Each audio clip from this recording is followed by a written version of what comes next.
Hi అండి, నమస్తే. Welcome to వెన్నెస్ కిచెన్. ఈరోజు నేను వెన్నెస్ కిచెన్లో ఒక సూపర్ టేస్టీ అండ్ ఈజీగా ప్రిపేర్ చేయగలిగే పల్లి చట్నీ రెసిపీని అయితే షేర్ చేస్తున్నాను. ఈ చట్నీ ఇడ్లీ, దోశ, ఉప్మా, వడ ఇలా ఎలాంటి టిఫిన్ ఐటమ్స్కి అయినా పర్ఫెక్ట్గా మ్యాచ్ అవుతుంది. స్పెషల్గా క్రిస్పీ దోశలోకి ఈ పల్లి చట్నీ పర్ఫెక్ట్ కాంబినేషన్. మరి అలాంటి టేస్టీ చట్నీని సింపుల్ స్టెప్స్లో ఎలా ప్రిపేర్ చేయాలో తెలుసుకుందాం. ఇందుకోసం ముందుగా స్టవ్ ఆన్ చేసుకొని ప్యాన్ పెట్టుకొని 2 టీ స్పూన్ల ఆయిల్ని వేసి 1 టీ స్పూన్ జీలకర్రను కూడా వేసుకొని లో ఫ్లేమ్లో కొద్దిగా ఫ్రై చేయండి. ఇప్పుడు అందులోనే 6 వరకు పచ్చిమిర్చిని తుంచి వేసుకోండి. మీరు కనుక కారాన్ని ఎక్కువగా తినేవారైతే 8 వరకు పచ్చిమిర్చిని వేసుకోవచ్చును. పచ్చిమిర్చి కూడా కొద్దిగా ఫ్రై అయ్యాక 1 కప్పు వరకు పల్లీలను వేసుకోండి. ఇప్పుడు అన్నీ కలిసేటట్టు ఒకసారి మొత్తం కలుపుకోండి. ఇప్పుడు అందులోనే 3 లేదా 4 వెల్లుల్లి రెబ్బలను కూడా వేసుకొని మీడియం టు లో ఫ్లేమ్లో పల్లీలను 3 నుండి 4 నిమిషాల పాటు దోరగా వేయించుకోండి.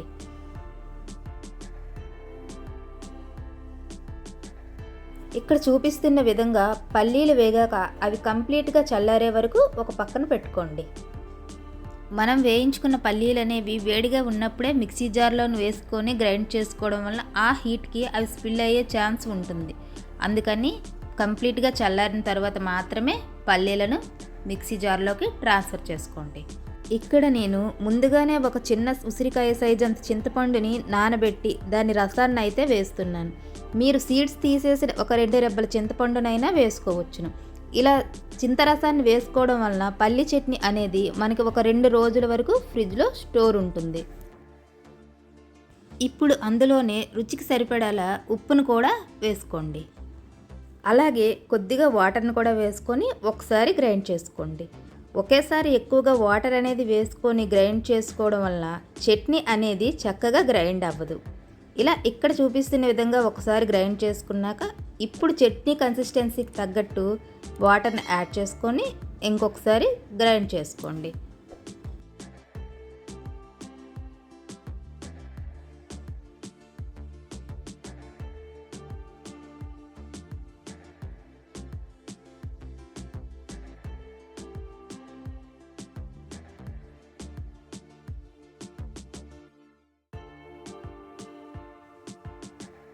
ఇప్పుడు ఈ చట్నీకి మనం తాలింపును వేసుకుందాం.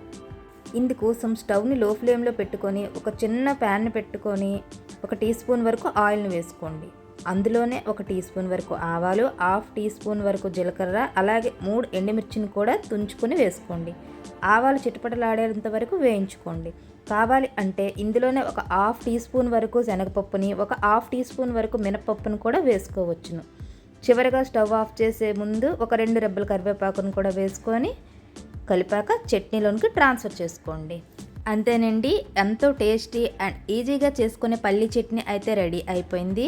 మీరు కూడా ఈ చట్నీని మీ ఇంట్లో ట్రై చేసి మీకు ఎలా కుదిరిందో నాకు కామెంట్ చేయండి. అలాగే ఈ వీడియో కనుక మీకు నచ్చితే వీడియోని లైక్ చేయండి, షేర్ చేయండి, అలాగే సబ్స్క్రైబ్ చేయడం అస్సలు మర్చిపోవద్దు.